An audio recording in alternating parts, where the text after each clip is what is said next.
T-minus 20 seconds.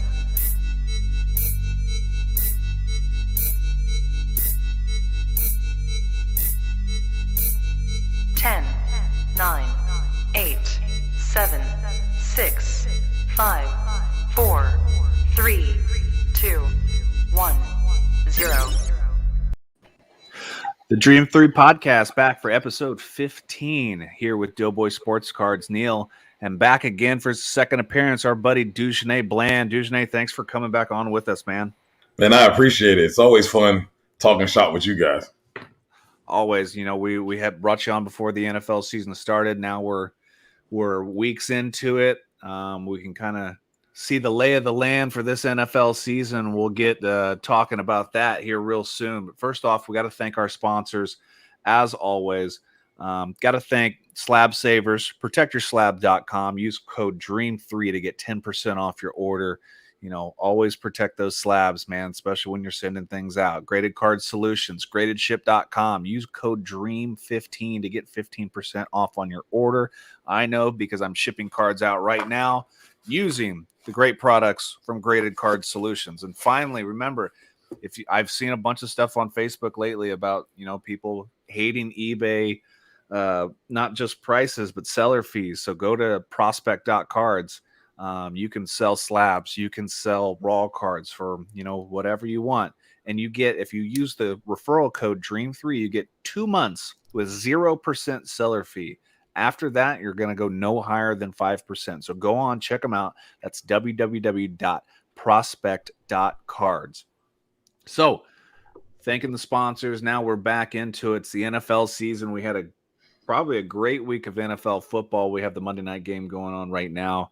I had to follow everything up from behind since obviously I was in Bristol, Tennessee this weekend racing. I kind of want to start out, if you guys caught it, the Seahawks and Pittsburgh game. You know, I got home back from the track and was able to watch that game. Some thoughts that I had just right off the top is Roethlisberger looks super old. The Steelers look out of sync, and Geno Smith does not deserve to be an NFL quarterback. Correct. Do you work for the Do what, Neil? I said, do you work for the NFL? Because I think you summed it up perfectly. Well, it's just like it's the Roethlisberger, and you know, if you've watched football long enough, you can tell players who have hung on a year too long. You saw it with Robert Mathis. He didn't have that quick step off the edge anymore. You see it with Ben Roethlisberger. He can't evade people like he used to. Guys don't bounce off of him like he used to. He can't run and throw the ball like he used to. So if I'm the Steelers, do I stick with Roethlisberger and try to limp through the rest of the season, or do I go to Dewey Haskins or somebody else and trying to get them, you know, prepped for next year? Because if you're Pittsburgh, you got to think of the quarterback position. You know, you're moving on from Ben next year. So start thinking for the future. I'll let you take this one, D. Bland. You can't trust Dwayne Haskins, though. That's the whole thing. It's apparent they can't, because, I mean, if they could and they felt like they could win with him, I think they would have given a shot in a couple games where Ben just didn't look like he had it together at all. You know, I think they brought Dwayne in. I think he's a project.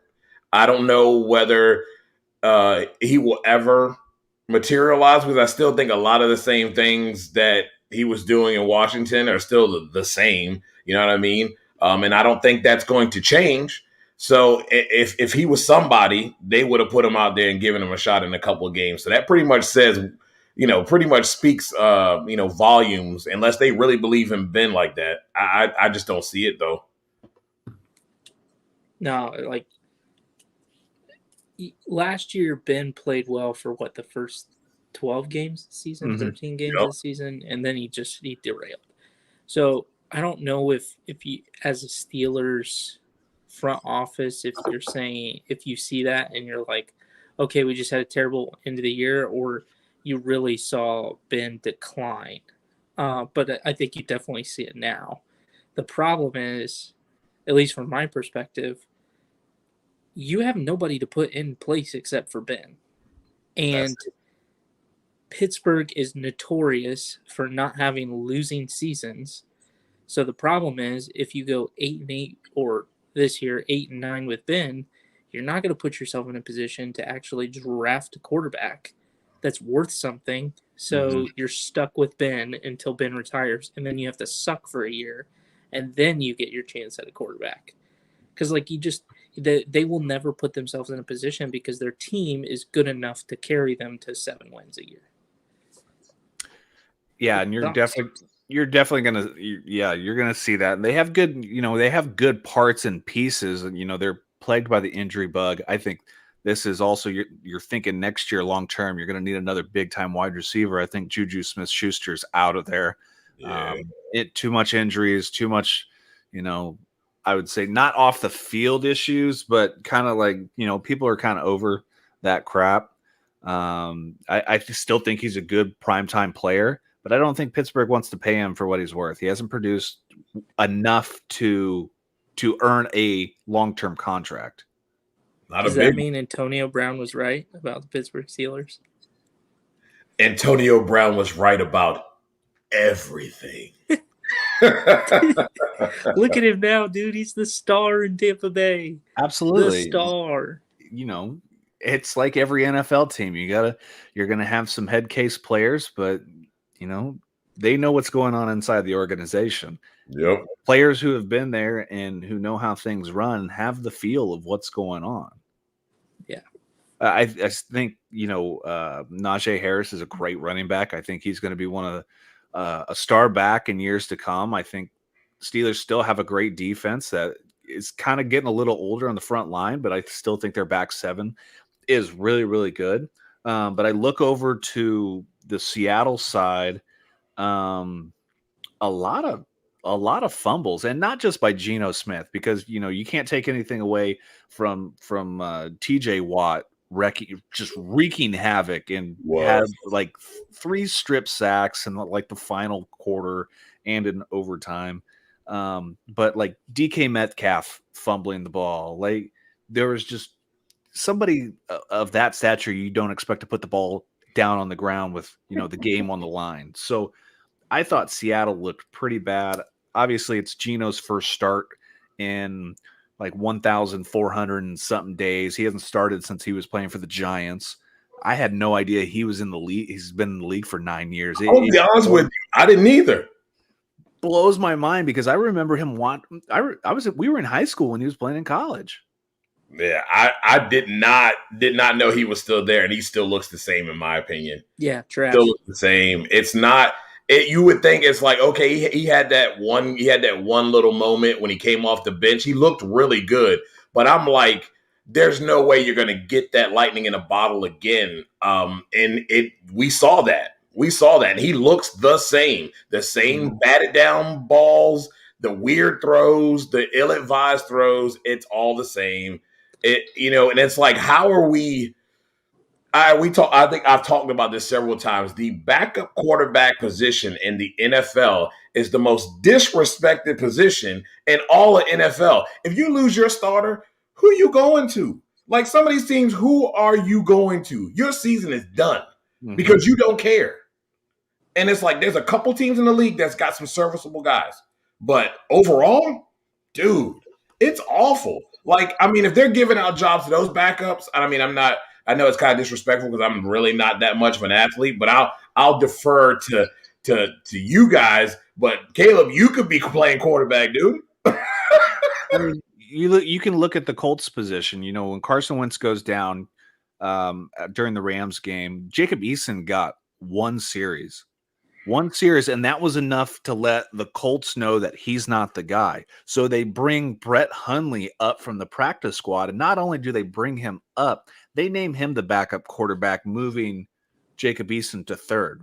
Whether Jacob Eason's been in the system for 2 years and Brett Hundley's been off the street for 2 weeks. Yeah. So I agree. And, anytime you lose your starting quarterback, what's the fan base say? Well, season's over. You don't find very many guys who are, ready to play. You're not really, unless you have a first round draft pick let's say like a Patrick Mahomes situation where Alex Smith is playing up front, or Brett Favre, Aaron Rodgers type situation where you have a, all pro, future Hall of Famer, in the lead with that backup who's a high round pick, coming into it. 9 times out of 10, when you take a high rise quarterback, he better be starting by about halfway through the first season. If not, the fan base is going to get on you, but then they're going to get on you if he starts to suck. Like I remember when Peyton Manning was brand new, he threw 31 interceptions in his rookie year. And we were like, oh man, this guy sucks. So unless you're willing to ride out those rookie waves, and you're still seeing them with guys like Baker Mayfield, Daniel Jones, like Sam Darnold, like these guys are still in their sucking phase, and we'll try to figure out if they're good, not 3 years down the line, but you got to go 5 years. Like one of my notes is Sam Darnold looked trash. Oh, I was so disappointed. And the thing of it is, he pissed me off because he played well like the last 2 weeks. So I started him in my fantasy league, and he gave me nothing. I'm like, you had like almost 40 points 2 weeks ago. Who did Sam play last week? Who the Panthers play last week? Let me go to the wheelhouse. I'll find out. Right, Philadelphia. So terrible defense. Yeah, terrible defense. The week before he plays Dallas. Terrible defense. You're right.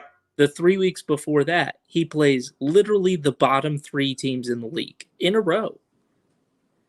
Like, I have been on this train, and other people have been on the Sam Darnold train. That's okay. But, like, you saw how much he could do in the Jets organization, but... He played the Vikings, by the way. Eagles was last week. That's what I'm saying. Eagles was last week. The week before was Dallas. Yeah. And then he played the Vikings. Like, those aren't great defenses. No. Nah, yeah. But they aren't the bottom 3 defenses in the league. Like, he played the first 3 weeks. The point I'm trying to make is, like, Darnold at this point in year, 4? Mm-hmm. He should have shown, and on a new team with an electric offensive around him. Yeah. Minus Christian McCaffrey because he can't stay healthy. Yeah, but Chuba Hubbard looks great. He does. So you have great wide receiver, not great wide receivers, but you have above average wide receivers on Panthers. Yeah, I mean Robbie Anderson was a top 15 guy last year. DJ Moore is a top 10 guy this year right now. Like, and you have Christian McCaffrey, who didn't play last year, but you have Christian McCaffrey, and Chuba Hubbard looks like a great player as well. You don't have an excuse now. Like, you played for the Jets. You have an excuse there, but you don't have an excuse now. No, and then going 17 of 41, like, what are you missing?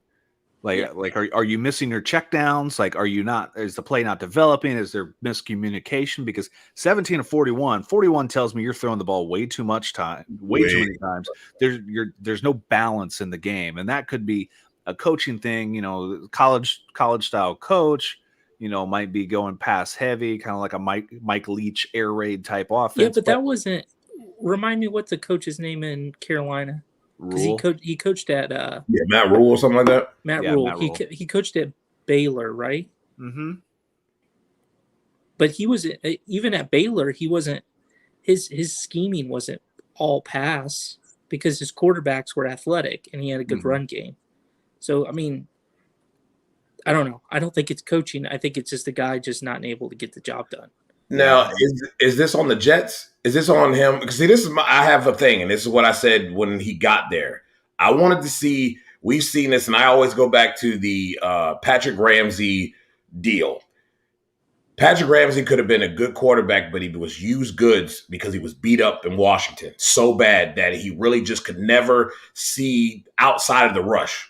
And I feel like Sam is the same thing. Is he going to be that guy that just been beat up so much with that organization that will he never reach his full potential with what he has as pieces because he was basically beat to crap with the Jets and he just can't recover because he can't see outside of all of those things, the rush, the different things, because he feels like he's always going quicker than he needs to because he never can slow it down because of what he went through with the Jets. And you find that with a lot of quarterbacks. Well, I don't know. What do you guys think about that? This makes me think of a little bit of Andrew Luck. Now, Colts better organization 100%, but Definitely. Andrew Luck got the crap kicked out of him. Like every year he was in the league, but he still put the ball on the money. He still stepped in. He still took the hits. He still put the ball down. He still threw 40 touchdowns. Yeah, he might have 13, 18, 20 interceptions, but if you're putting 40 touchdowns on the board and you're second in the NFL in touchdown passes, you're making your team win. Like you were giving it your best effort. So it all falls on the player itself. Like you can have like you just mentioned, Neil. Like you can have a crappy offensive line around you. Andrew Luck still made plays. You put Curtis Painter in there, he couldn't make He couldn't make the IUPUI flag football team. he was in the NFL, right? So it falls on the players. So maybe Sam Darnold, even in Carolina, is seeing ghosts. Maybe he's just not that good. Unfortunately, maybe he's not the guy. He's not the guy that people drafted him to be. That happens. Like Daniel Jones, he's not the guy that people. But I said that coming out, man. I agree. I don't know why.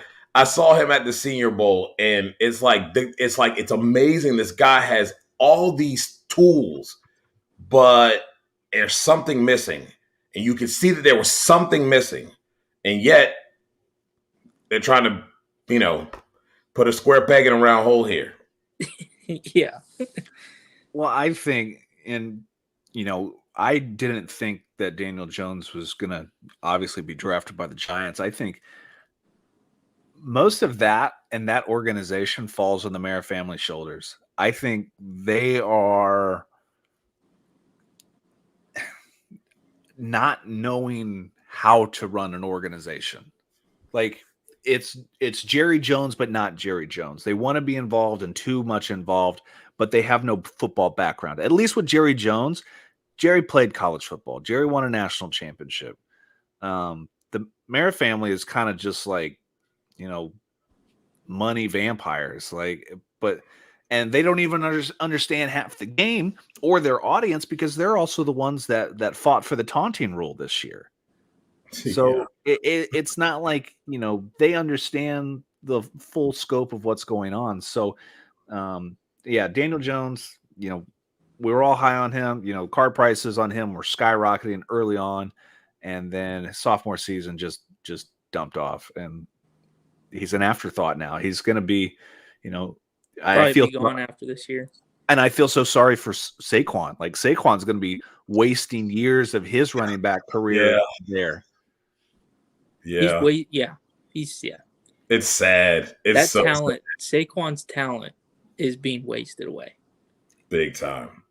And it's embarrassing. Kind of like Andrew Luck. It's so sad. Yeah. Yeah, poor guy. I mean, could you imagine Andrew with this team that they have right now? I think they dominate, honestly. With Andrew, with this team now, I think they really take hold of that division easily. Mm-hmm. I think they're 4-1. Yeah, I would agree. I would agree they're probably 4-1 also. Yeah. He didn't have the running game that they have right now, the receivers they have in place, and the defense is playing fairly well. So, I mean, there's a lot of things that are there that if he was there now, I think he would be just lighting it up. Yeah, and I agree with that. I think the running game is the biggest part because just like, we go back to Sam Darnold's numbers, 17 of 41. Like if you're throwing the ball 41 times, that tells me you can't run the ball. And obviously, Christian McCaffrey's not gone. But didn't Chuba wasn't he averaging like five yards a carry? On how many carries? He only had like 18 or 20, something stupid. Chuba had 16 carries for 61 yards. Oh, really? Yeah. Mm. So he's, he is in October. I'm looking at the regular season stats. So he's got 56 attempts for 220 yards this year.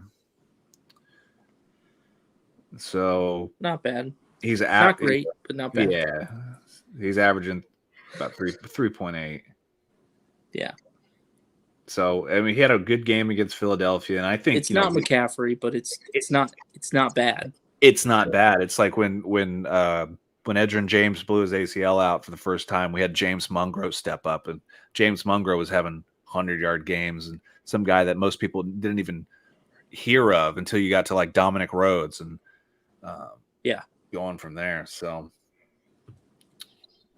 I'll bring this up as an opposite side of the coin. Take Matthew Stafford and Jared Goff. Mm-hmm. Jared goes to play for the Lions, and the Lions are complete trash. Matthew Stafford goes to play for the Rams, and he looks phenomenal. If Matthew Stafford is playing for the Lions still, they probably have 2 or 3 wins. Absolutely. But he's finally given a place to where he can excel, and he's not stuck behind a terrible organization. A terrible organization from the owner down. Yep. And I like Motor City Dan Campbell as a coach, but not a head coach. I like him as a position coach. Right. The Lions, it's a bad organization. Like you go, the first round pick was the offensive tackle from Oregon. Yeah. And he's hurt. And it's just like the Lions just fall apart. Like, I can count on DeAndre Swift like being 90% of their offense, but that's why he's doing great for me in fantasy. Yeah, but can you name anybody else? No, you can't. Could you name their wide Hawkinson, Cephas or Cephas? He was doing something. Quintez Cephas.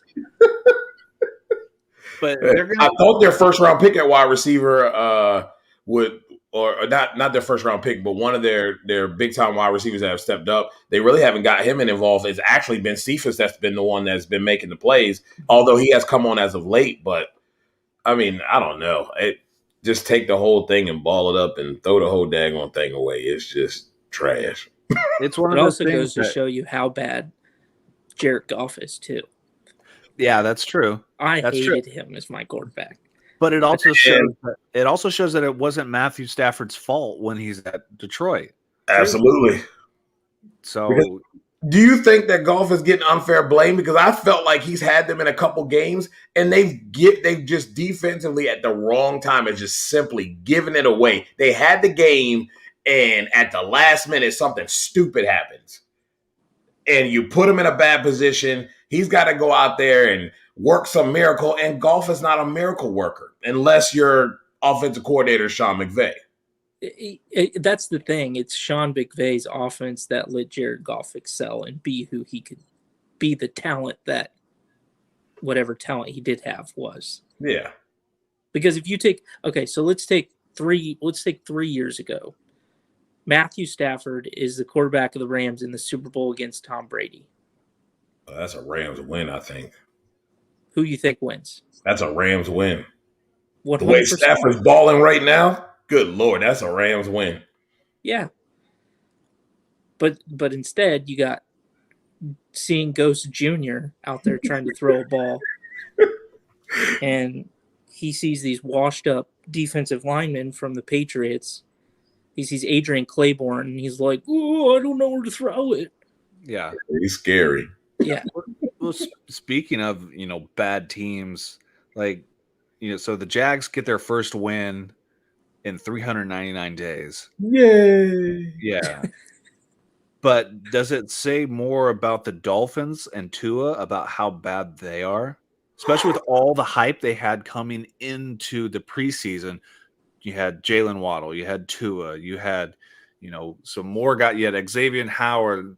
You had guys that you thought, this defense is going to be pretty good. The offense could be explosive, and they put up 20 points against the Jaguars. I'll say this. The turning point in that game was 4th down, and you go for it when you're on their, 7-yard line. And you don't kick the freaking field goal and go up a full touchdown. That's what killed you. Because it seemed like right after that happened, it just imploded. So you say it was. I 100% believe it was more coaching than it was Tua. Tua looked great. I think it was the coaching, just stupid decisions, dumb decisions. Do you think it's the coaching all around now that the reason why they're in the position that they're in right now? I am not on the Tua train at all, but I think that specific game was not Tua's fault. That game was the coach's fault. Yeah.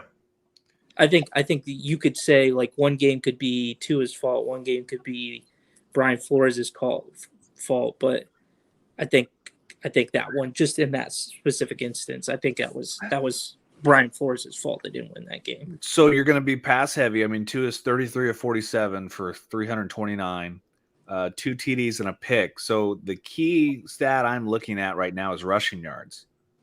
Malcolm Brown, 5 carries for 24 yards. Not enough. Nope.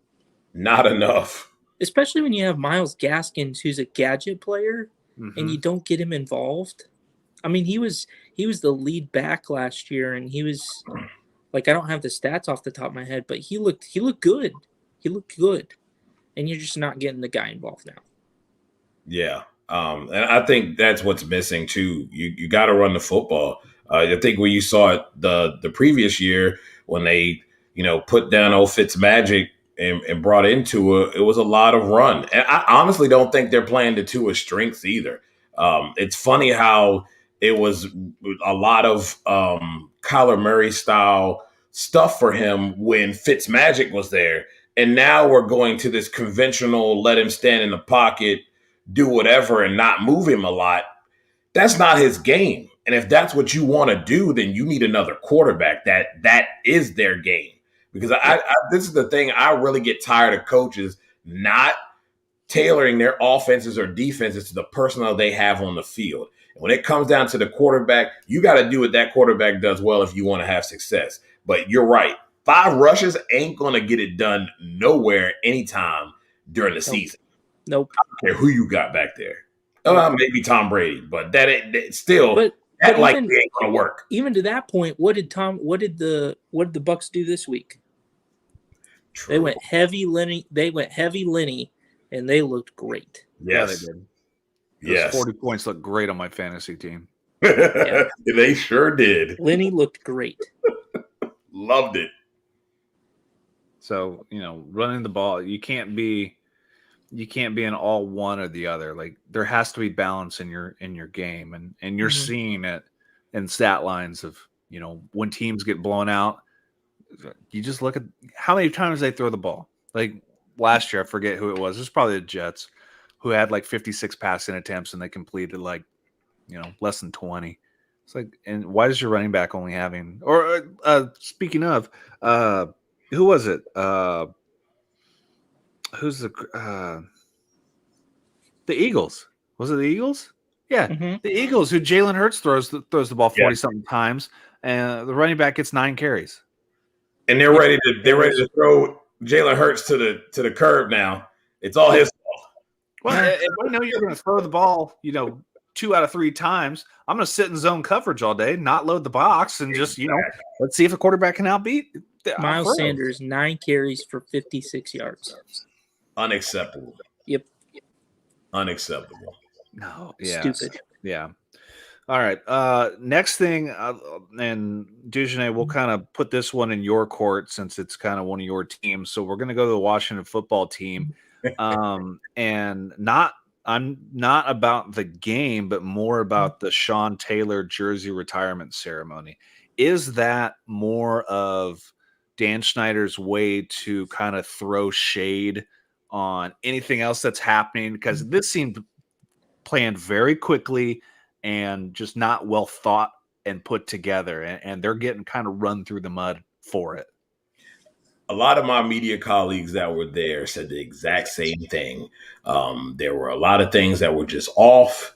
They claim that they had been planning this for months, and it looked like that it was something somebody threw together in a week.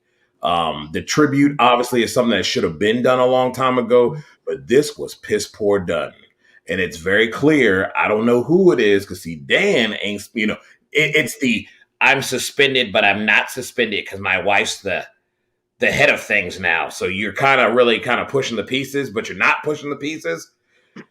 I don't know whose idea this was, but this was not a good idea. And like you said, to me and a lot of other people across the league who pay attention to the league, it seems like a little bit of a cover up for what's going on off the field with folks that are not with the organization other than Daniel Snyder himself. Yeah, piss poor. It should have been bigger than this for a guy who really he still lives on in that city today. I mean, you can walk around and ask anybody. He's one of my favorite, still all-time favorite guys and players as far as Washington goes. And there's a lot of 21 jerseys walking around. It was piss poor done. The gesture understood great. This was a cover up, and it was bad. The fan experience wasn't great for the homecoming guys. There's a lot of things. And why do you have the 21 on the opposing side of the field so they can go dance all over it? You know, it's just yeah. Yeah, I saw that part too. Like Patrick Mahomes' brothers doing his TikTok dances on top of the 21, which for one thing is super disrespectful. But you see the other pictures of like it's chained off with people standing on it. Like, who's not thinking like if my memorial stand is right here, why am I letting people? It's like any other person who understands the game of football. What is the most disrespectful thing you can do? Stomp on another team's logo. Yep. And that's the exact same thing if you're doing this on a memorial. So to see, Patrick Mahomes' brother, who I think is a terrible person in the first place, do this, but then I got to also put it on the Washington organization because it's not like he was the only person in there. They had a handful of people in there. Absolutely. This was badly and poorly done. There's a lot of things that they're doing better.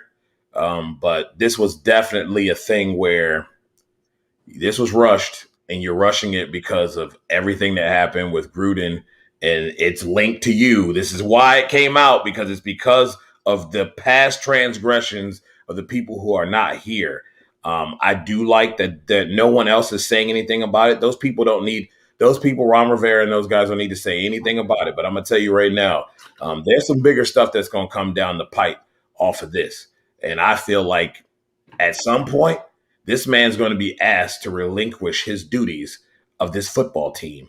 And it's going to have to be owned by somebody else, because the stuff that's gone on in this organization, and to tell me that you had no idea, that's just as bad as knowing. And you can't tell me you don't have no idea, because I know for a fact of how close relationships with the Jay Gruden and those guys. Come on, don't tell me you don't know. And Bruce was like little puppy on a leash beside Dan Snyder in every case, every fashion form. So don't act like you don't know.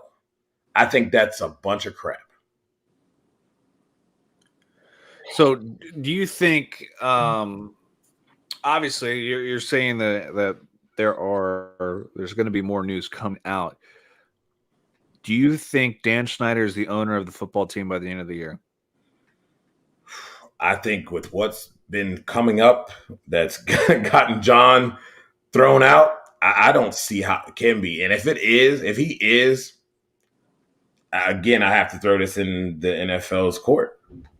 They have do everything when it comes to being stringent on things. Where they're more stringent on players than they are on organizations and how they operate.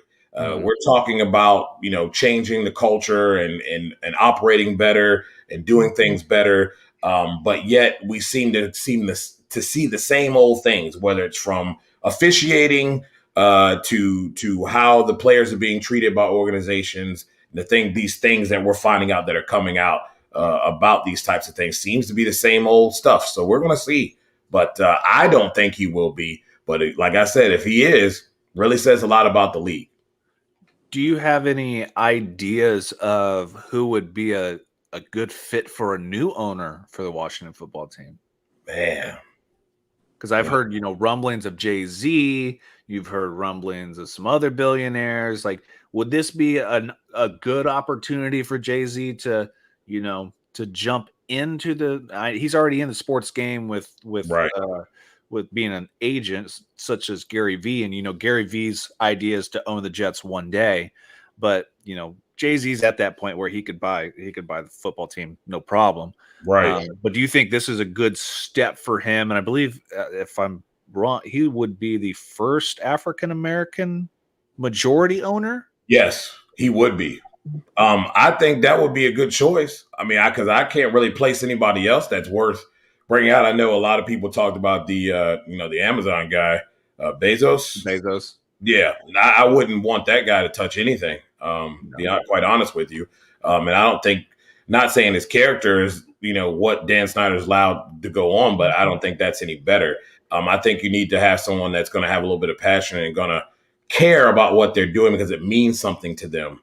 And yeah, if somebody like a Jay-Z or whatever were to step up and buy this football team, it would work wonders because not only his music affiliations and understanding how important music is when go-go is the music of Washington, D.C., I can see a lot of different things starting to be involved with the Washington football team fan experience to really embrace the city and then take it back to what its roots, basically, and really start to bring fans back in as well. So, I mean, anything is better than what we have right now. And fans been tired of Snyder, and this is just, icing on the cake, basically. Mm-hmm. Is there anybody from the DC area who has the money to try and rebuild?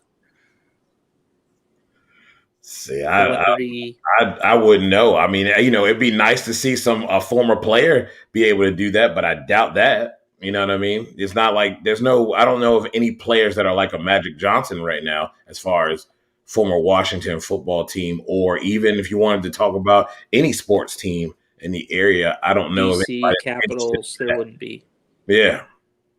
You're either going to get a single owner, or you're going to get a majority firm. Yep. Yeah. I would much rather have a single owner. Now, Dan Snyder's to me is the wrong type of owner because he was a fan first. Yep. There's a difference between. That's why I think if Gary Vee becomes the owner of the Jets, he's going to be a terrible owner too, because he's too much fan involved. There's a way to own a team, and there's ways of overstepping your boundaries. There's ways of not doing enough. And then there's ways of, I'll say like Jim Irsay, where here's my checkbook, do with it as you think is needed. But Irsay's also been around the Colts since the 50s and has been knee deep with Johnny Unitas in the mud and with all these other players growing up throughout the years. So, you can't just find any random billionaire. It's a new world. I think Jay-Z, this is the perfect time for Jay-Z. Yeah, I agree. And it would be the perfect team to really pick up. You're going to be rebranding here soon. You have that going for you. I really don't know. I personally like the football team name. I know that the Red Wolves amongst the fans is the big name, and that's pretty cool. But I just like, there's something about just being the football team. It brings a soccer feel to that. I like the W on the helmets. I thought the uniforms they wore yesterday are the uniforms that they need to have. There needs to be a uniform upgrade. More innovative. Seen what his involvement, I think, with the Brooklyn Nets has done, and him being a majority owner. I think he gets it, and it would be huge for an area that's big into music and something he's doing, and would be great for fan involvement.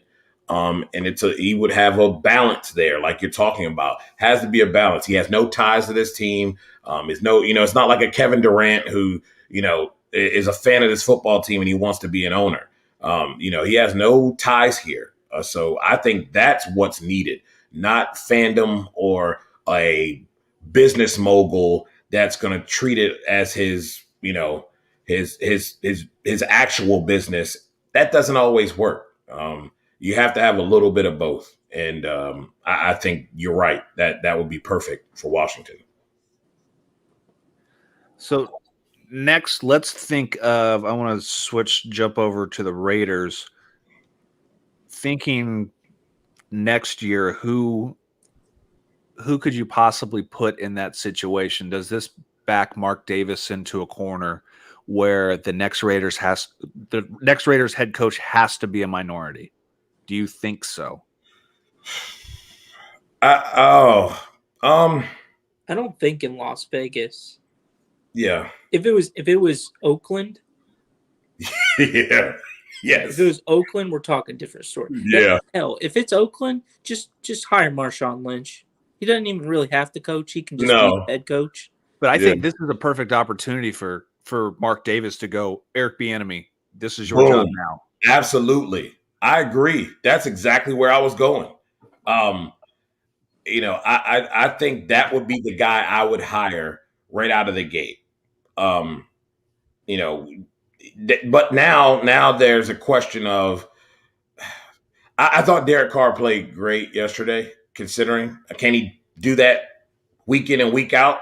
We'll see. We'll see if it's John Gruden or not, because he played well before that and before things got wonky.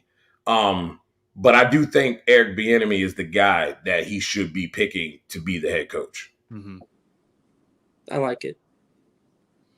Yeah, I mean, we'll see. I think Eric Bieniemy's got to be the number one choice. If I'm, what's the GM's name? Mike Mayock. Yeah. If I'm Mike Mayock, I'm trying to get a hold of Kansas City and see if I can start those talks right now. Because the only thing, like coaching wise, especially in college, you're going to have some major coaches out. You have Ed Orgeron, who's already confirmed today that he's gone. I don't see him getting a big time job for a while, for a long while, especially after Neil. Did you hear about all that? No, I didn't get a chance to. So Orgeron's out. I heard he's out, but I don't know what the. So he's going to coach.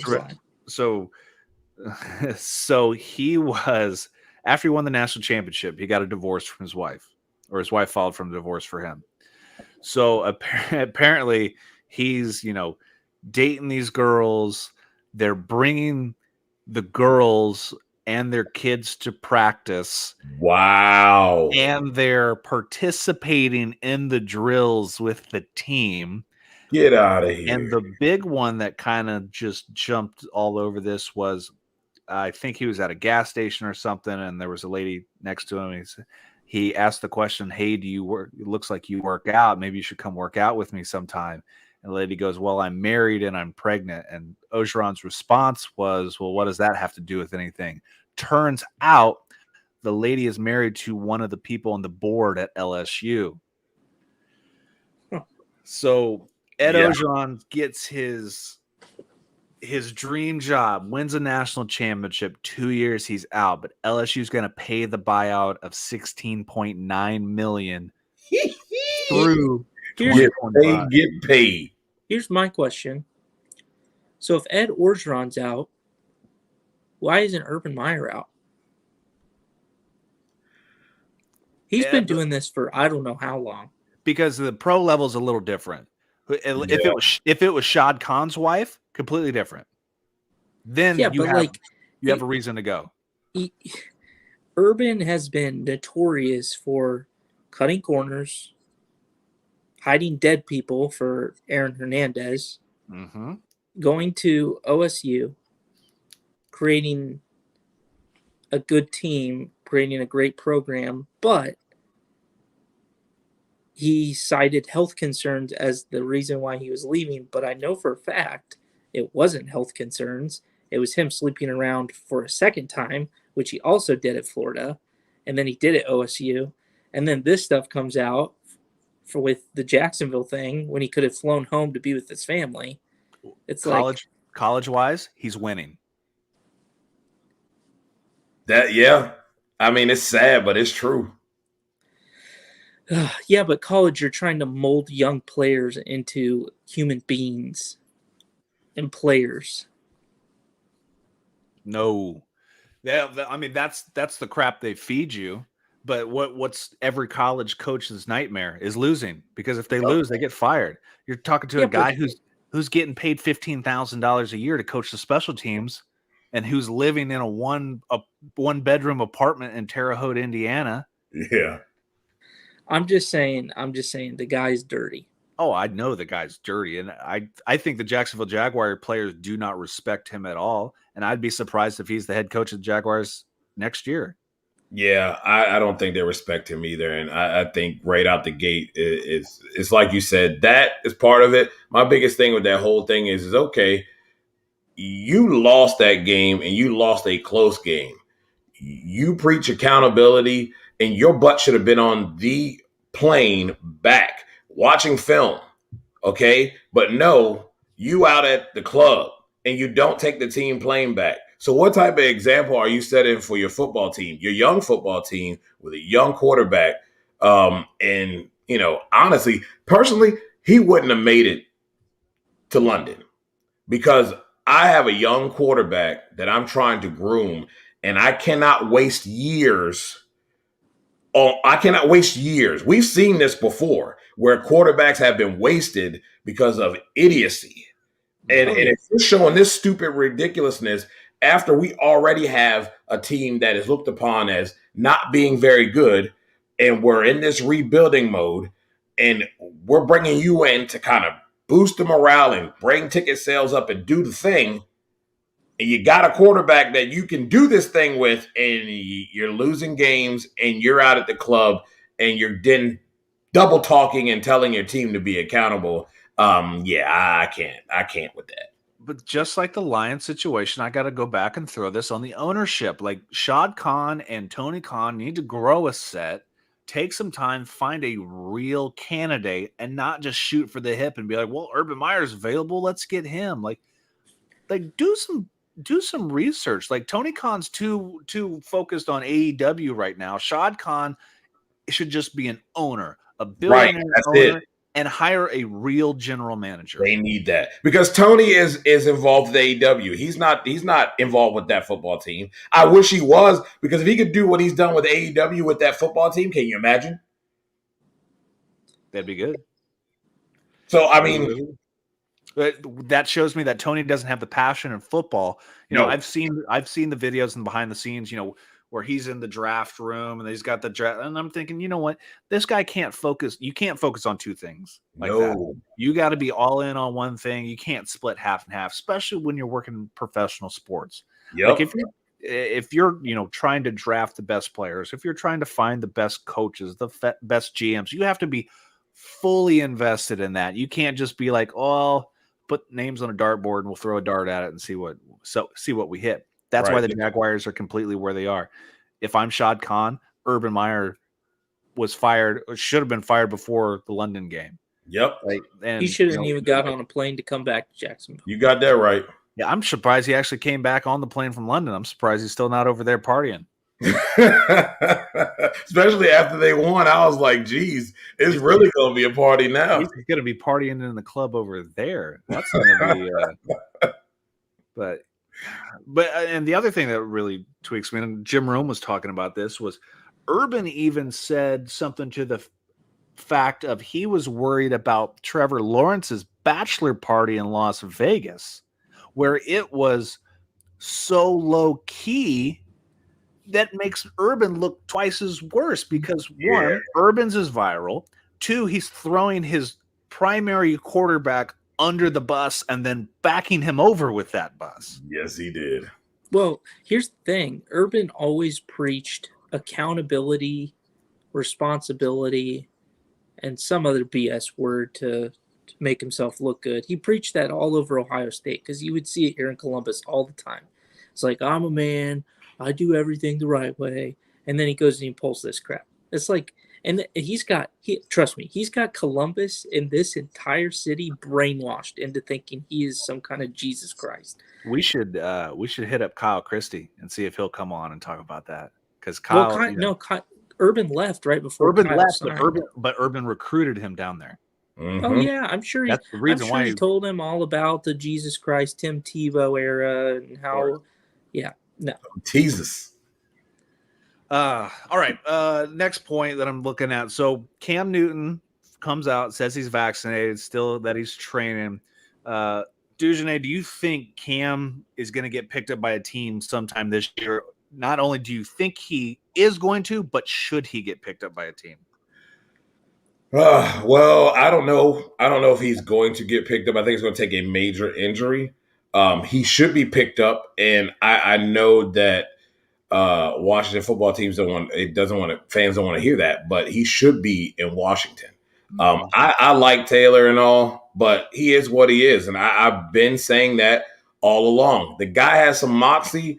He forgets when he throws a pick, he goes back out there and can light it up.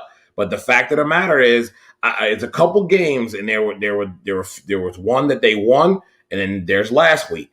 There have been times where you just get that feeling like in any instant he's going to throw that pick that is at the most inopportune time when you cannot afford it, because he's fitting balls into places where you're like, oh, and it gets caught. And every time, it's that time where he throws that pick at the most inopportune time, and it costs them. But it is what it is with him. That's who he is. You can't help that. I do like his mobility. The question is, though, which Cam needs to show me, and I'm going to err on the side that he still can play. I don't think New England tailored the offense to fit his needs. I thought they were lazy, and it was basically the second Mac Jones played well, it was an opportunity for them to move on, because they didn't want to have to do the work to make the offense suited for Cam Newton. Simple. Do you think that's Josh McDaniels? That's not Josh McDaniels' type of play calling that he likes to do, though. No, and it's not. New England's style of play is not Cam Newton. New England's style of play is Mac Jones. That's why they got rid. You play so conservative that you make the other team make the mistake, and then you capitalize. Yep. But I think he should be with Washington. Yeah. I do. So, Neil, who would your pick be?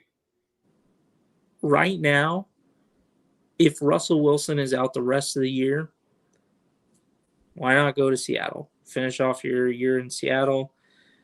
Pete Carroll's a player's coach. He's going to help out Cam Newton. Yep. I'm sure he'd get a ton of love going there. It helped bolster the run game a little bit for them. We know Geno Smith is trash, so it's going to come down to it's going to come down to like Seahawks playing a team like the New York Giants, and they get beat, and then they're like, "All right, we're signing Cam Newton. Geno, you're our second string. Let's get this going." I'll tell you who my pick would be, and Craig's going to hate me for it. Pittsburgh Steelers. Why? Put him as a backup and wait for Ben to falter. You know he's not going to make it the entire year, and you know you don't want to go to Dwayne Haskins, so you make Cam another Cordell Stewart. Absolutely. And Tomlin's would be great for Cam. I didn't even think of that. That's a really good one. That is a really good one. But can Cam still play? Yeah, Cam can play. Yeah, he can run, but I don't think he can throw. I think he can. He can dunk the ball. He can play just as good as Roethlisberger can play. Yeah, I mean, at least Roethlisberger can throw the ball more than 10 yards down the field. Cam will throw it 10 yards down the field. It'll just roll 20 yards down the field. But Roethlisberger hasn't thrown the ball 10 yards down the field and accurately this season. I mean, he threw the ball 19 times to Najee Harris. Believe me, I love it. I agree 100%. But like, if you have Cam Newton, you have Ben Roethlisberger. Ben Roethlisberger is your best chance at winning the game. If you have Cam Newton or Dwayne Haskins, I'm going Cam. I'm sorry. Oh yeah, over Dwayne. I know. I'll go with Dwayne only because sometimes if you get his head right, he might actually throw the ball. Now they are still way below Roethlisberger, but I mean, let's put it this way: if you have to go for Cam Newton, you're fishing for you're grabbing the last dead fish in the barrel, just trying to make him survive. I mean, that's what most of these teams are going to do to survive, to get to next year or get to the draft or get to, because it's going to be really hard right now in the season to start making trades for quarterbacks. Like Bland said earlier, like, can you name me a backup that's worth trading for, or a guy off the street that you could find? The highest priority you're going to find is Cam Newton. Yep, that's it. Are there any guys with expiring contracts? Starters. Drew Lock. Trash. I agree, but somebody's going to try and. Yeah, you're right. Somebody's going to try and pick him Aaron up. Rodgers is supposed to be out. He's going to Denver. And what's the deal with? Watson is definitely out, but he's got to get this stuff cleared up. We got to put him on a pedestal by himself because he's too much in limbo for us to make. Watson, for lack of better terms, Watson is stuck in a jail cell until he gets his handcuffs off of him. Yeah, it's bad. Yeah, I mean, it's unfortunate, but I could see several teams going after him. But yeah, he's locked up. Well, here's another guy that I think will be moving on to another team next year, Teddy Bridgewater. Yeah. If Aaron comes into Denver, Teddy Bridgewater gets traded again. But where's he going? Or you can think of Jimmy Garoppolo. Yeah, Jimmy's gone. But Jimmy ain't as good Jimmy ain't as good as he's made out to be. I would agree with that. I ain't buying it. He's a solid backup. Definitely. It's better than having Brett Hundley as your backup quarterback. Well, Kyle Allen. I like Kyle Allen better than I like Jimmy Garoppolo. I mean, I'll call Tavares Jackson, see if he's still available. Hey, I like Tavares. Hell, you could probably sign Mike Vick. He still could throw the ball. He can still play. Who's still a backup that I can't believe is still in the league? Chase Daniels. Yep, I was going to say Chase Daniels. And Case Keenum's still a backup. Chase Daniels has made more money just holding clipboards. Yes, sir. What an amazing career. Amazing career. Him and Sam Bradford, boy. Good for him. Good for Sam Bradford, too. Yes, sir. That man. Don't talk about Sam Bradford. Collected checks. That is $80 million of just wasted money. Yes, sir. I read a funny tweet today. I think I retweeted it. It said, Tua Tagovailoa is just Samoan for Mark Sanchez. His brother ain't doing too much in Maryland either, boy. No. Lord. No, he's not. Speaking of, Neil, congrats on Purdue knocking off Iowa. Thanks. We always knock off some rando team that's ranked really high. For no apparent reason. Yeah, for no reason. At their place. Or at Ross Aid, under the lights for no reason. Just happened to be Iowa this year. Yeah. So is Georgia going to choke at some point? They going to choke in the SEC championship? No, I actually looked at their schedule. They play literally the Helen Keller Institute for the next 4 weeks. Yeah, but they'll face Alabama in the SEC championship game. They'll lose. They choke them. If they choke, they still make the playoff. Yeah, true.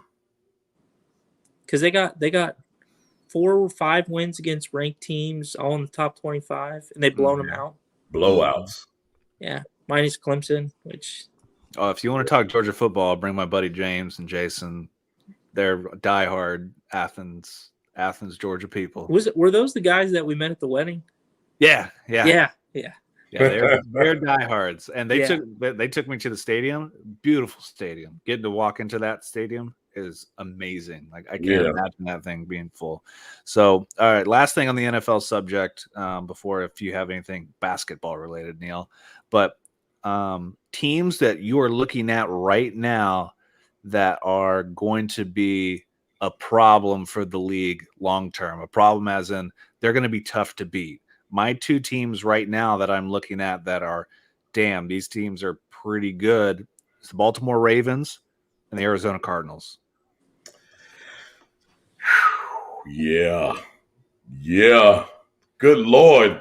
Can you? All right. This is great because Kyler Murray. This is like playing like Madden. He's like playing Madden like 99, where you like do some twirly thing and the quarterback is like going to throw it. He's facing the totally opposite way and he throws a touchdown pass. You know, make your quarterback 5'0". Yeah, Run around. I mean, it's like I'm just going to lay this wild out. stuff. It is really difficult chasing a toddler around, and I have an infant of myself.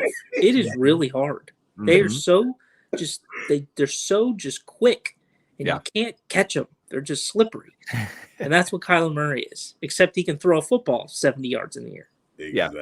Yeah. I mean, they torched up the Browns, but the Browns are decimated by injuries. I mean, they have like 30 guys on the injury report this week. It's so bad. But you look at the Cardinals, and they have pieces everywhere. Like wide receiver core is awesome. Defensive line is pretty darn good. Back seven, pretty darn good. Like now, will they stumble in the playoffs? Like I think the Rams have a good shot to meet them in the playoffs and knock them out. Here's where I like our chances is. Okay. So, and we talked about this with Jared a couple weeks ago. Is they will eventually get, they will like Matthew Stafford will have one bad game a year, right? And he just will. He'll just suck. He won't hit anything. But on top of that, there's just one game where Sean McVay just gets outcoached. Yeah, like he just gets outcoached. And it's because he overthinks it. And that's okay. I'm glad it happened in week 4 and we lost to the Cardinals. And you can't beat a team 27 times in a row unless it's the Chicago Bears and you have Aaron Rodgers. But eventually your streak's going to come to an end. So we still go play them in Arizona and we'll probably see them in the playoffs. They still can't prove that they can win anything. So I still like my chances. I think the NFC goes through the West. It goes through either LA or it goes through Arizona. Absolutely. Yeah. I think the Cardinals play. Who do they play like the last week of the season? They play us in Arizona, but I think they play the Packers or they play the Buccaneers. That'll be a good whatever happens from that game might change the tide of who's the 1 seed. Right. So the end of the season, they finish with the Seahawks. So going up, so January going back up. Seahawks, Cowboys, Colts. There it is, the Cowboys. Lions, Cowboys. Mark it on your calendars. Cowboys will beat the Arizona Cardinals. What week is that? That would be week 16, January 2nd at 1 p.m. And that won't happen. It's week 16. It's in December. It's in January. Oh, my bad. Still, it's not happening. You don't think Cowboys win? I don't see it. And the reason why, I think they're overachieving right now. And it's nothing against their talent. Mike McCarthy is trash. Dan Quinn is still trash. I'm sorry. Like, they have Diggs. Without Diggs, that defense is getting toasted. And they even got lambasted last week, this past Sunday. Just about got lambasted then if it wasn't for Diggs. Now, well, here's the funny part about that. So, have you read into the statistics around Trayvon Diggs at all? Like, yeah, a little bit of them, yeah. So, he has 8 interceptions on the year, right? He also has given up 1,000 yards receiving already this year. Yes. So it's that's great. He's a wide receiver, so he's got hands. You know that. But you could pick the ball off 8 times, but if you're also giving up 1,100 yards to the opposing team, you're not really doing your job. Right. Because he gave up that touchdown to Kendrick Bourne the very next play after that. I don't blame him. And I talked about this. I don't blame him. The safety was late. It's clear that he was late. And the safety got greedy and thought he was going to be a hero and pick it off and missed. Completely whiffed. And it makes Diggs look bad. but that he thought he had safety help. And Do you think part of that is Dan Quinn yes, trusting Trayvon Diggs to play more than what he really should be playing? Yes. They're trying to put it all on his Ramsey. back. No. He's not Darrell Revis. He ain't no Deion Sanders either. He's not Deion Sanders. He's a ball hog. He just wants the ball. And if when he misses, he looks bad. Yeah, and if they can play him with the inside, let's say they use him like a Richard Sherman type deal, I think he could be electric. But when you're asking him to do those type of things like you're talking about, the stats don't lie. I mean, he's giving up a lot, but when you make that mistake and think that you can fit it in and he walks that ball down, I mean, he practically let old boy in one game get ahead of him and then ran him down and picked the ball off. Yep. But see, he gambles a lot too, because that's what he tries to do. You're trying to make the big play instead of making the play. Yes. I think the Dallas team is overachieving. I would agree with that. But I think that they can get better. I think the defense can get better. And I think the offense can be more consistent. And I think for some reason, like Dallas, Dak Prescott coming off an injury, playing at home, chance to stop a team from going 17-0 on whatever Sunday Night Football against the Cardinals, just seems like a time to win a game. That's all I'm saying. See Kyler Murray go joystick on him. I really think that's just going to be – he's just going to be all over the place, just flicking the ball around. And I think they're going to get embarrassed. They're looking good right now, and they do that all the time. And then when it comes down to it, at the end of the year, they 8-8. So you're telling me, what are they, 4-1, 5-1? They are 5-1 right now. Yeah, so you're telling me 5-1, they're going to lose. What is that? 6 out of the last? Yeah, look at the schedule. They haven't even faced the tough part of the schedule yet. They got a bye next week. Then they come back with the Vikings on Sunday night. It depends on what Kirk Cousins shows up. Then they go to the Broncos. Broncos don't look good anymore. No, they disappointed me. They're starting to downturn. Then they got the Falcons and the Chiefs. Okay, so they go 3-1 in that 4-game stretch. Yeah, okay. So then they're sitting at 8-2. Mm-hmm. Then they got the Raiders. That'll be a good game, week 12. They're losing that. A Thursday night game. Thursday night, short week. Doubleheader Thursday night game. Interesting. And then they'll have, so it says, so right now it's saying November 26th. That's the Thanksgiving Day. Yeah. Oh, yeah. So they'll play Thanksgiving, but then they'll play the following Thursday, week 13, against the Saints. I like Dallas over the Saints. Right now. I like Dallas too.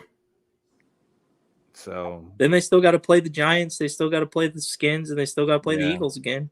Yep. Yeah, because that's right at the last half of the season. Yeah.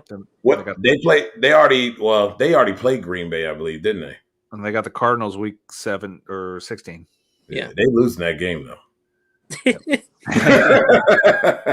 But on the AFC side, I'm thinking right now that all roads lead through Baltimore. Unfortunately, because no team wants to play in Baltimore during the playoff times. It's cold, it's windy, it's Tom terrible. Brady does. That's about it. Yeah, that's it. He ain't playing in the AFC. But everybody was kind of writing the Ravens off when you had all the running. You had 4 running backs go down, 4 or 5 running backs go down. People saying Lamar Jackson's been figured out. He's just a running quarterback. He's this and that. What is the Ravens' weakness right now? Inconsistency on defense, in my opinion. Inconsistency back 5 defense. Yes. Yep. What about offensively? Consistent running back play. I agree with that. because you're looking, if I can recap the game, this weekend, if you look at their rushing from this past weekend, you had Devontae Freeman led the team with 9 carries for 53 yards and a touchdown. Lamar Jackson was second in carrying for the team with 8 for 51. Then you had Latavius Murray, who had 9 touches for 44 yards, and Le'Veon Bell had 8 touches for 18 yards. So they're splitting time. They're running the ball, just as much as they're passing it. I still think it's too much for Lamar to run the ball. I mean, he's a dynamic player. I mean, him rushing the ball is more just him taking off and doing what he needs to do. Right. But what I think he's found out, and I unfortunately saw this in the Colts game, is Mark Andrews is his number one target. Mark Andrews is balling this year. He is. I mean, I'm very surprised by that. He's really been the big security blanket for him in the passing game. And it's really him coming on has really given those big plays to Marquise Brown. When he goes to Marquise Brown, it's a lot of times there's some big plays that they're deep balls for touchdowns because of Andrews. So he had, he had 5 catches for 68 yards and a touchdown. Against the Colts, he had 11 catches for 147 yards and 2 touchdowns. So he's averaging about 5 catches, 6 catches a game, and is scoring. Mm-hmm. So if you can't stop the tight end, and they just, with all the hype that the Chargers had this year, I mean, they shut out Justin Herbert this past weekend. That's disappointing, man. 34-6. Like Justin Herbert, didn't have a bad game. It was 22 of 39 for 125 or 195, a touchdown and a pick. Took 2 sacks, but let's see. But once again, rushing the ball. Listen to these stats. Justin Herbert, lead carrier for the Chargers that game. 2 carries for 12 yards. Austin Eckler, 6 carries for 7 yards. And Joshua Kelly, 4 carries for 7 yards. I think the Chargers could be better if they stopped doing a disservice and not getting Austin Eckler getting going in the run game. Because he's a great player in the passing game. Mm-hmm. But if you can't establish the run come January, you're not going to win games. No. You're not. Not at all. And that's where they're struggling, is they can't rely on that. And I think that's what's going to kill the Chargers. Now with the Ravens, I mean, they can run the ball all day long. Just an update if you're not watching the Monday Night Football game of Derrick Henry going 76 yards off people to the house. He's just better at life. What can I say? Let's be honest. Do you want to risk your life jumping in front of that man trying to tackle him? Nope. I'm good. I could go for his knees and he'd just run me over and keep on going. I'm going to whiff. I'm going to pull a Deion Sanders. I'll tell you a story real quick. So I obviously work for a local high school in Columbus, and we play a team that is notorious for being one of the top-ranked teams in the state. We played them last game of the season, and a few years ago they had a Division I player going to play at TCU as a defensive end. He also lined up as a running back too. He was 6'4" and weighed 270 pounds, something like that. They lined him up as a running back, and our team's really bad.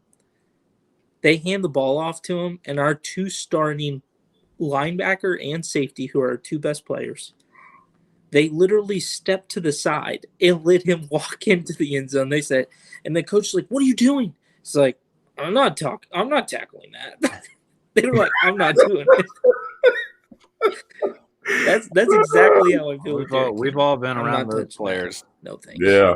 We've all been around those hard players. pass. Yeah, that's a good call. So that's all the NFL news. Neil, did you have anything basketball wise you want to talk? Because preseason basketball is going on. NBA starts tomorrow. Starts tomorrow. Ooh. LeBron goes for championship number 5. And here's baby. What? What'd you say? Here's the thing for the card portion. So people, me and Dujunnea were talking off camera, like the best time to buy into sports cards is the preseason or the off season of whatever sport you want to be involved in. Whether it's basketball, you should have been buying 2 months ago. If it's football, you're way too late, because the card prices start to go up as the preseason goes. They skyrocket at the beginning of the season, level off in the middle of the season, and spike back up during the playoffs. So honestly, and the card market, basketball is the biggest money maker in cards because of how national or how globally branded it is. Right. But I'm so, I would say, burnt out because of the Zion era that I have no idea of anybody in the last 2 classes. I have no idea who's good. Right. Well, you saw Zion's out again with a broken foot, right? Another time. Yes. Because he's fat. Fat? He is. Me and you were both high on. Let's be honest. We were both high on Zion. Why? Because he makes money. I wasn't high on Zion as a long-term investment. Why? Because I'm a LeBron fan, and LeBron is going to be the greatest player of all time at the end of his career. Yes. But people buying hype for the people who are investing in Zion. I hate to say it, but I'm telling you, he's going to be another Greg Oden bust. His body can't take weighing 290 pounds. Sad too. Okay, so then the other person out of that class that you can name is Moran. Yeah, Ja will be a great player because he's as a point guard, he can command an offense, he can score points, and he's got a great team around him that it just needs to develop. Okay. So now LaMelo Ball is got a great opportunity. He's uber talented. The best ball brother out by far. The problem is he's playing on a bad team that's getting better. They just need some more star pieces to be able to create. You're not going to beat the Lakers and you're not going to beat the Nets or the Bucks. No. You won't beat those teams. Nope. But you got to make a name for yourself. You got to be like Trae Young. You got to go out there, make yourself or carry your team to the Eastern Conference Finals and lose to a team like that just to show that you got it. Absolutely. So those are the 3 guys, and then obviously we all know Luka. But Luka's stuck. Yeah, Luka's stuck with. I think the Mavs are going to be non-existent unless he puts the team on his back, which he's going to have to do to carry them anyway. Luka is circa LeBron 2003 to 2011. So going into the Lakers, how is this Laker team going to do? Because when we have that discussion with Jared, this is like the 2001 team. If you look at, don't say that now. Don't say that. Well, the Lakers have. So here, I was talking with Justin and Alex. What people neglect to realize what they actually signed was when they signed Rondo, they signed spacing so they can create space, create more off the dribble, create more shots. Absolutely. They also, of the new players they signed, 5 of them were in the top 25 in 3-point field goal percentage last year. They were all shooting over 40% from 3. Carmelo, Wayne Ellington, Malik Monk. I can't name all of them off the top of my head, but there's 5 of them. And they're all shooting above 40% from 3. That's what you didn't have last year was a 3-point. And then you have the inside presence with Anthony Davis, Dwight Howard. You have DeAndre Jordan coming off the bench. You have LeBron creating plays. You have Rajon Rondo creating plays. You have Kendrick Nunn coming off the bench creating plays. Yep. Talen Horton-Tucker is supposed to come on and expand his role. And this happened today. You just signed Avery Bradley, who was on the 2019 team. He didn't play because of COVID, but he was on the 2019 championship team. So, yeah. I mean, you got all the pieces. Yes, because they needed that. They needed and Russell Westbrook. Why am I not forgetting Russell Westbrook? Yes. They needed that. They needed a point guard that really can distribute it, can get his own shot, but can also pass the ball very well and get those other guys involved. And they missed rebounding. That was the problem with this past year versus the championship team. All those guys like JaVale McGee, those were the guys that were grinding down under the paint, getting rebounds, getting the offensive rebounds, playing dirty ball. They had no bench. Now that's all changed. And now they have several different combinations they can throw out there. Look, championship, baby. That's all I'm saying. Lakers. And Kyrie's not playing. Kyrie pulled the most Kyrie thing. He goes and throws away an organization's chance at a championship because he's selfish. They still wasn't beating LA anyway. Period. No, they won't. But that was their only chance, was having Kyrie, James Harden, and KD. So you got you got 2 games tomorrow night. You got the Nets and Bucks, and you got the Warriors and Lakers. So let's start off with the Nets and Bucks. Milwaukee is 1-point favorites. Who you guys gonna take in that one? Is it Brooklyn?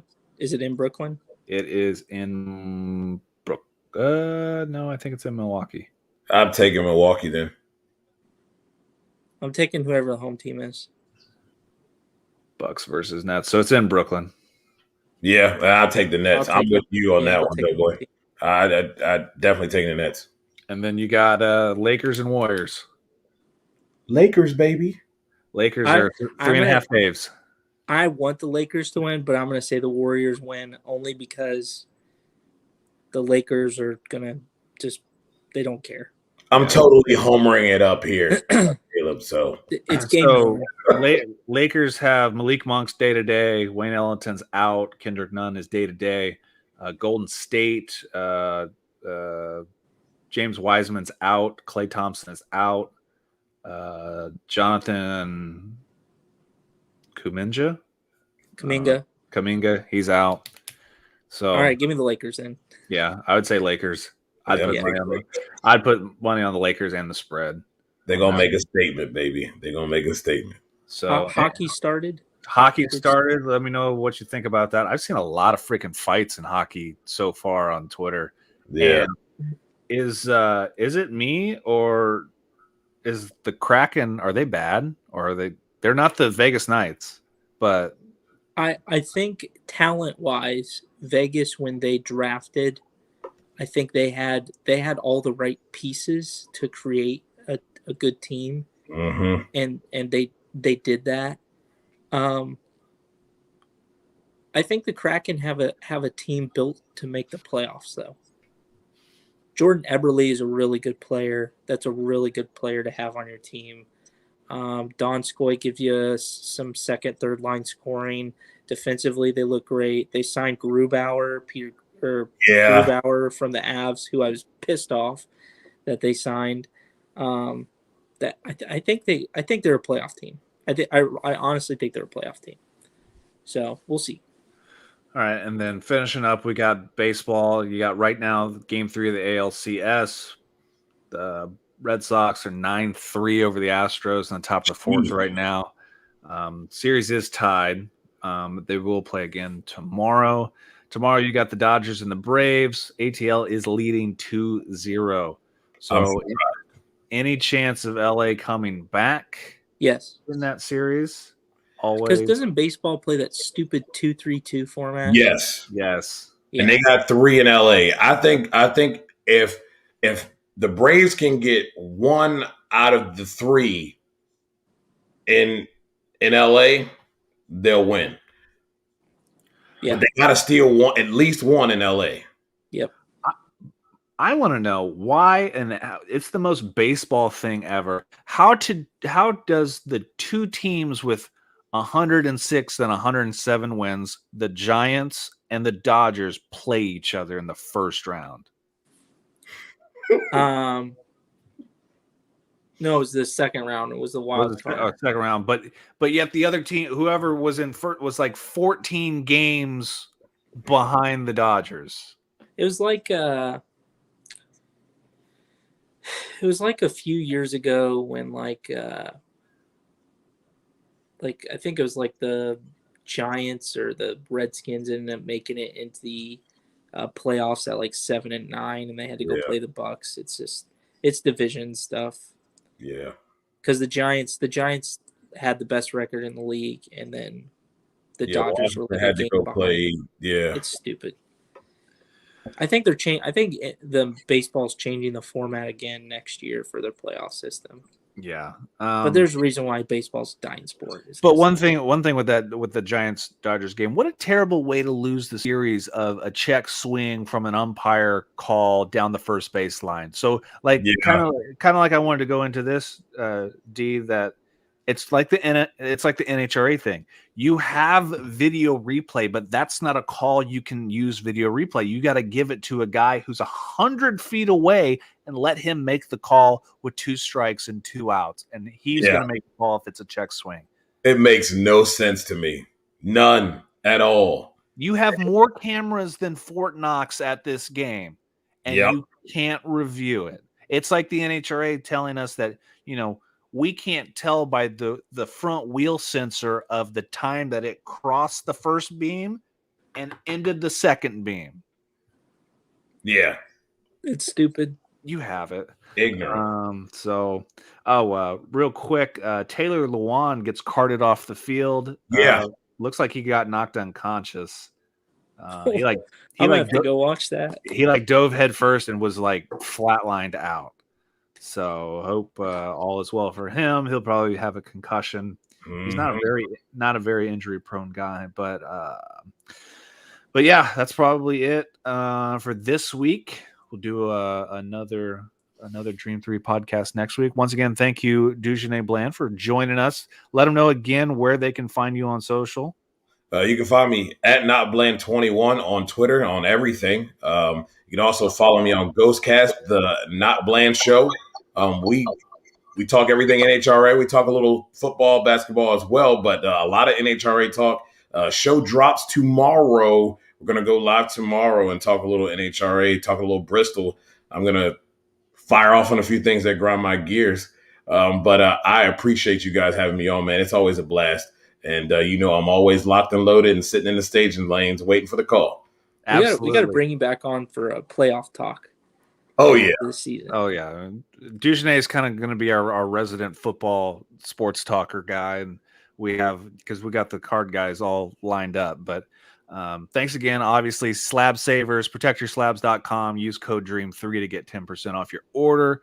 Graded Card Solutions. Go to gradedship.com. Use code DREAM15 to get 15% off of your order. And finally, sell your cards on prospect.cards. That's www.prospect.cards. Use referral code DREAM3 when you register to get 0% seller fee for 2 months. And then after that, it'll be less than 5. So do that. So until next time, guys, we will see you. Remember, subscribe to the YouTube page. We're on Spotify, so download it. Listen to it in your car. Share it. Tweet it out. Follow us on the Facebook page. Follow us on our personal Instagram pages if you don't already. So until next time, we will see you later.